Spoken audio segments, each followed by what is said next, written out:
मायके के भूखे। अरे भाभी चाय तो बन गई है, लेकिन चाय के साथ आपके घर वालों को क्या देना है? अरे ये कोई पूछने की बात है क्या शालू? चाय के साथ नाश्ता ही तो लगाएगी ना तू, बिना बात में टाइम पास करती है।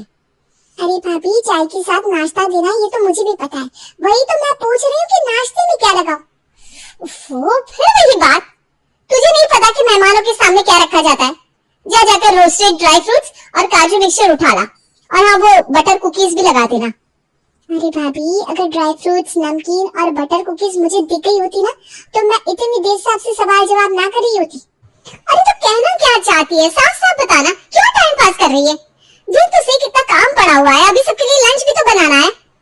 अरे मेरी भाभी रैक में से रोस्टेड ड्राई फ्रूट, नमकीन, बिस्किट, कुकीज सब गायब है, सिर्फ ये 10 रुपए वाला पार्ले जी का बिस्किट रखा हुआ है वहाँ पर।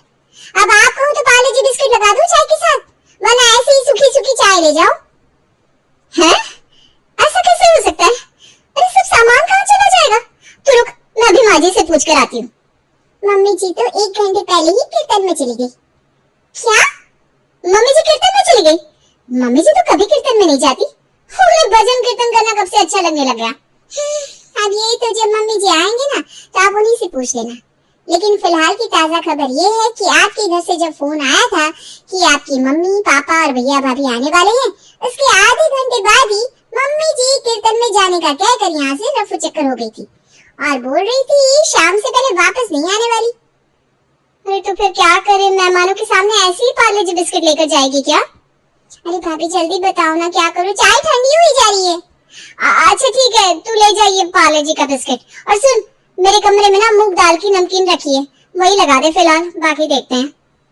जिठानी नीलू को ये बात बड़ी अटपटी लग रही थी कि मेहमानों के सामने परोसे जाने वाले रोस्टेड ड्राई फ्रूट आज अपनी जगह से गायब कैसे हो गए थे। फिलहाल तो नीलू और शालू घर आए मेहमानों की खातिर में व्यस्त थी, इसलिए दोनों चाय नाश्ता लगाने के बाद लंच की तैयारी में जुट जाती हैं।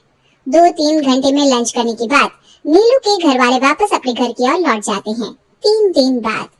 ऐसा कैसे सूखी सूखी चाय पी रही है? ये देख, ये रोस्टेड काजू है, एक बार ट्राई करके देख, मसाले चाय के साथ बहुत अच्छे लगते हैं। अरे नहीं निर्मला, तुझे पता है ना मुझे कोलेस्ट्रॉल की प्रॉब्लम है, मैं ज्यादा तला भुना नहीं खाती। अरे मुझे पता है तुझे कोलेस्ट्रॉल की प्रॉब्लम है, तो निश्चिंत होकर ये काजू खा, इन्हें मैंने कोई घी या तेल में रोस्ट नहीं किया, अरे ड्राई रोस्टेड है, एयर फ्रायर से ड्राई रोस्ट किया है सारे ड्राई फ्रूट। अरे भाई टेस्ट अपनी जगह है, लेकिन हेल्थ का ख्याल तो रखना ही पड़ता है। अच्छा ये वाली ना चॉकलेट कुकीज ट्राई कर, मैं इंदिरा मार्केट से लेकर आई हूँ, एकदम इम्पोर्टेड है। अरे यार मुझे तो चॉकलेट कतई पसंद नहीं, मैं ना ये मखानी ही खा लेती हूँ। हाँ बात तो तेरी सही है, ये उम्र की बात होती है, अब हमारी उम्र में कहाँ चॉकलेट अच्छा लगेगा। अच्छा तो ये बटर कुकी ट्राई कर, बड़ी टेस्टी है सच में। सास निर्मला अपनी सहेली अनुपमा को बड़े प्यार से टेबल पर बिछे नाश्ते को खिलाने के लिए जिद कर रही थी। ऐसा नहीं था कि निर्मला आज पहली बार किसी की आओ भगत कर रही है, बल्कि निर्मला को तो मेहमानों की आओ भगत करना बड़ा ही पसंद था। घर में चाहे कोई भी मेहमान आ जाए, उनके लिए वो एक से बढ़कर एक बढ़िया व्यंजन परोसती और उनकी खूब आओ भगत करती। निर्मला निवास कोई आम भारतीय परिवार नहीं था। बंसल जी साड़ी वाले के नाम से निर्मला के पति विनीत बंसल की दामिनी मार्केट में बहुत बड़ी दुकान थी। घर में धन दौलत की कोई कमी नहीं थी, इसलिए घर आने वाले मेहमानों की खातिरदारी में बजट की चिंता किए बगैर निर्मला खूब खर्च करती थी। मेहमानों के सामने खाना परोसने की क्रॉकरी हो या चाय के कप, सब कुछ इम्पोर्टेड था। कुल मिलाकर निर्मला अपना क्लास मेंटेन करने में कोई कसर नहीं छोड़ती थी, ताकि समाज में उसका नाम बना रहे। कुछ दिन बाद मम्मी जी मेरे पापा का फोन आया है, वो आज शाम को मुझसे मिलने के लिए आने वाले हैं। अरे वाह, ये तो बड़ी अच्छी बात है, इसी बहाने तो मिल भी लेगी अपने पापा से। दोपहर के 4 बजे। अच्छा बड़ी बहू, मुझे ना जरा काम है, मेरी एक सहेली है, उसको कुछ इमरजेंसी हुई है, इसकी वजह से ना मुझे उसके साथ अस्पताल जाना पड़ेगा। छोटी के घर वाले आएंगे, तुम जरा संभाल लेना। आप जाइए माँ जी, मैं सब देख लूंगी, आप चिंता मत करिए। शाम के लगभग 5:30 बजे शालू के पापा और मम्मी उसके ससुराल पहुंचते हैं। अरे भाई ये क्रॉकरी कहाँ चली गई, कहीं दिखाई नहीं दे रही। अरे क्रॉकरी छोड़, चाय तो तू ये वाले कप में भी लगा लेगी, लेकिन चाय के साथ देने के लिए स्नैक्स तो है ही नहीं। क्या आज फिर स्नैक्स गायब हो गए? ऐसा कैसे हो सकता है भाभी, हमेशा तो यहीं रखे रहते, फिर आज ही कहाँ चले गए? अरे मुझे खुद समझ में नहीं आ रहा, सस्ते से बिस्किट रखे हुए यहाँ पर, अब बताओ मेहमानों के सामने ये बिस्किट ले जाते हुए हम अच्छे लगेंगे क्या? माँ जी की कोई सहेली आ जाती है तब तुम देखो कैसे माँ जी बढ़िया से बढ़िया चीज निकाल निकाल के टेबल पर सजाती है, और जब घर में हमारे रिश्तेदार आने वाले होते हैं तो माँ जी तो क्या, घर की क्रॉकरी नाश्ते का सामान सब गायब हो जाता है। ये कोइंसिडेंस तो नहीं हो सकता, और ऐसा नहीं है कि ये सब पहली बार हो रहा है। ये कई बार से मैं लगातार इस बात को नोटिस कर रही हूँ कि जब भी हमारे मायके से कोई आने वाला होता है ना, तो पहले तो माँ जी गायब हो जाती है और फिर उसके बाद घर का सारा सामान। तुम्हें ये सब खटक नहीं रहा क्या? सच बताऊं भाभी, जब मैं नई नई शादी करके आई थी ना, तभी से मुझे ये सब खटक रहा है, लेकिन माँ जी का लिहाज करके कुछ बोल नहीं रही थी। मुझे ऐसा लगा कि शायद मैं जरूरत से ज्यादा सोच रही हूँ। ये सब कोइंसिडेंस हो सकता है कि अचानक से माँ जी का कोई काम आ गया हो, माँ जी कहीं चली गई हो, लेकिन अब तो मेरा भी यकीन करने का दिल कर रहा है। फिलहाल ना तो अपने मम्मी पापा के सामने चाय नाश्ता रखा, उसके बाद आज शाम को माँ जी से बात करते हैं, शालू के पापा के जाने के बाद। माँ जी एक बात बताइए, ऐसा क्यों होता है जब भी हमारे घर से कोई आने वाला होता है, आपको अचानक कुछ जरूरी काम आ जाता है और आप घर से बाहर चली जाती हैं? अरे कैसे बेमतलब की बात कर रही है बहू तू? और तेरा मतलब क्या है? मुझे तेरे माँ बाप से मिलने में कोई परेशानी है क्या? मैं बता कर गई थी ना, मेरी सहेली को अस्पताल जाना है, मैं उसके साथ जा रही हूँ। और इमरजेंसी कोई बता कर तो आती नहीं। अच्छा ठीक है माँ जी, मान लिया कि आपको इमरजेंसी थी और आप अपनी सहेली के साथ अस्पताल गई थी, लेकिन ये बताइए कि अस्पताल जाने से पहले घर की क्रॉकरी और मेहमानों के सामने परोसा जाने वाला नाश्ता स्नैक्स सब कहाँ रख कर गई थी आप? तुम दोनों का दिमाग तो खराब नहीं हो गया बहू? तुम दोनों सीधे सीधे मुझ पर इल्जाम लगा रही हो कि मैं क्रॉकरी छुपाकर जानबूझकर घर से भाग गई थी। अरे इतने भी कमजोर नहीं है हम लोग कि तुम्हारे माँ बाप को एक कप चाय ना पिला सके। दोनों के दोनों कामचोर हो एक नंबर की। अरे इधर उधर रख दिया होगा सामान और जब नहीं मिला तो मुझ पर इल्जाम लगाने चली आई। मैं क्या अपने साथ बांध कर लेकर जाती हूँ नाश्ता जो तुम्हें मिल नहीं रहा था? सास के बिगड़ते सुरों को देखकर दोनों बहुएं बेचारी चुप लगाकर वहां से चली जाती हैं रसोई में आकर। देखा भाभी आपने कैसे माँ जी तेल में ला गई जब हमने क्रॉकरी के बारे में पूछा तो? मैंने तुझे कहा था ना शालू, कोई फायदा नहीं है माँ जी से कुछ भी कहने का। अरे वो अपनी गलती थोड़ी ना मान लेंगे। तूने देखा ना कैसे उल्टा हम पर इल्जाम लगा रही थी कि हम इधर उधर रखकर भूल गए हैं। अरे इतने साल से ये घर चला रही हूँ मैं, किसी और मेहमान के आने के समय तो कभी कोई ग्लास कटोरी गायब नहीं होते। ऐसा क्यों होता है जब हमारे मायके से कोई आने वाला होता है ना, तो घर में ढंग के कप प्लेट दिखाई नहीं देते और ना ही नाश्ता। सिर्फ उसी दिन हर चीज का अकाल क्यों पड़ जाता है इस घर में? अगर ये बात सच है ना भाभी, तो ये वाकई बहुत शर्म की बात है। माँ जी हमारे घर वालों के साथ इतना सौतेला व्यवहार करती है। अरे इनके घर के नाश्ते और खाने की भूखे हैं क्या वो लोग? आज से पहले क्या उन्होंने कभी काजू बादाम नहीं खाए क्या? ये तो एक सम्मान होता है कि मेहमान के सामने इंसान बढ़िया से बढ़िया नाश्ता लगाता है। मेहमान कौन सा पूरा खाकर खत्म कर देते हैं। मेरे पापा तो आप भी वैसे जानती है, इतने उसूलों वाले हैं कि बेटी के घर का पानी भी पीना पसंद नहीं करते। वो तो मैं ही किसी तरह अपनी कसम देकर चाय नाश्ता कराती हूँ।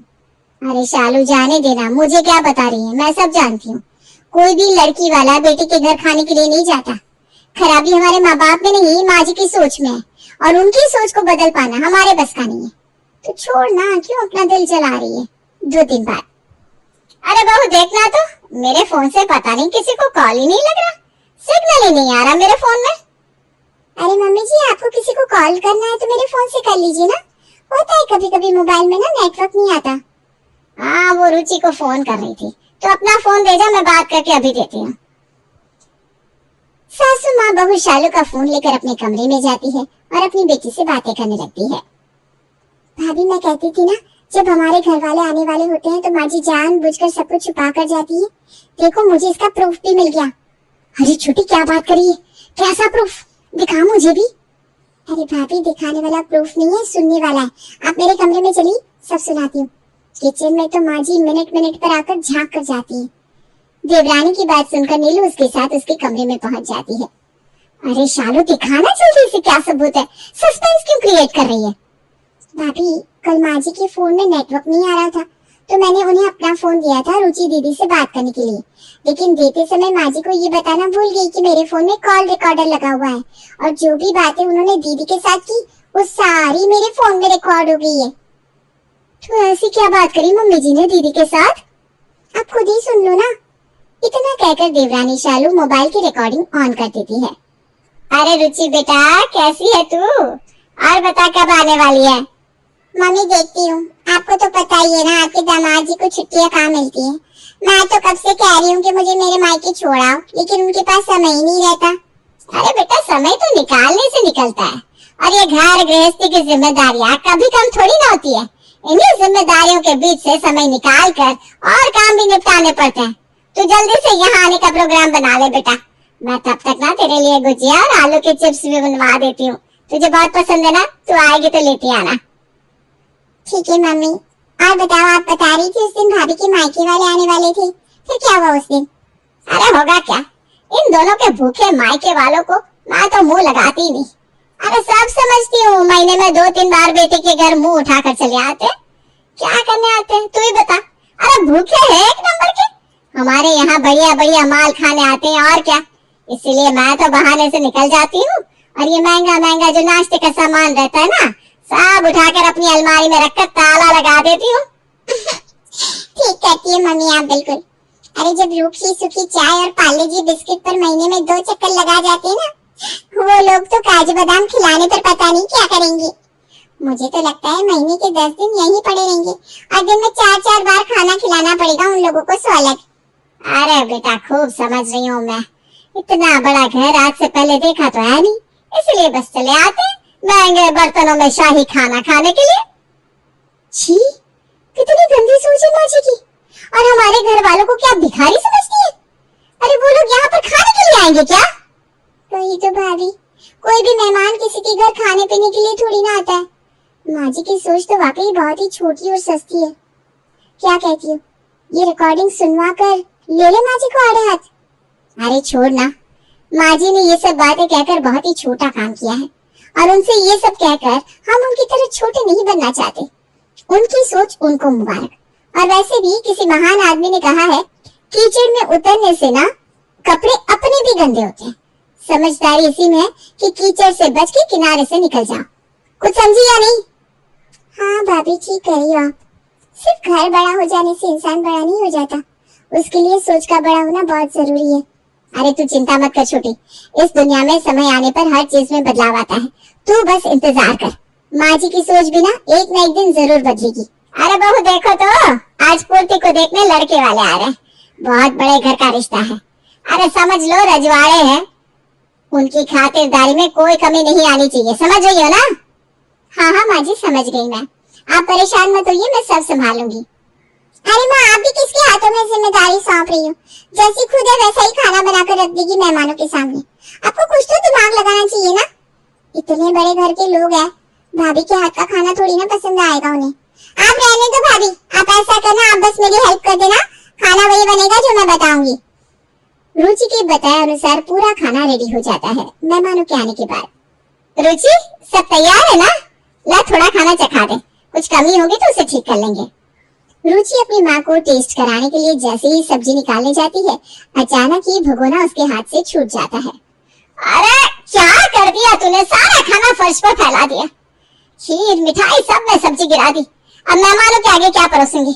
इतनी जल्दी तो दोबारा खाना भी नहीं बन पाएगा। हे भगवान, मैं क्या जवाब दूंगी मेहमानों को? आज तो बड़ी बेइज्जती हो जाएगी। माँ जी, अब घबराने से कुछ नहीं होगा, जो हो गया सो हो गया। मेहमान आ चुके हैं, आप जाकर उनके साथ हॉल में बैठिए। रुचि दीदी, आप भी जाइए माँ के साथ, हम दोनों कुछ करते हैं। अरे क्या करोगी तुम दोनों? ये रिश्ता तो समझो गया हाथ से। माँ जी, हम पर भरोसा रखिए, कुछ नहीं होगा। बहू की बात सुनकर निर्मला जाकर मेहमानों के साथ बैठ जाती है, लेकिन अभी भी उसकी धड़कनें बढ़ी हुई थी। लगभग 1 घंटे के बाद डिनर तैयार है, आप लोग खाने के लिए आ जाइए।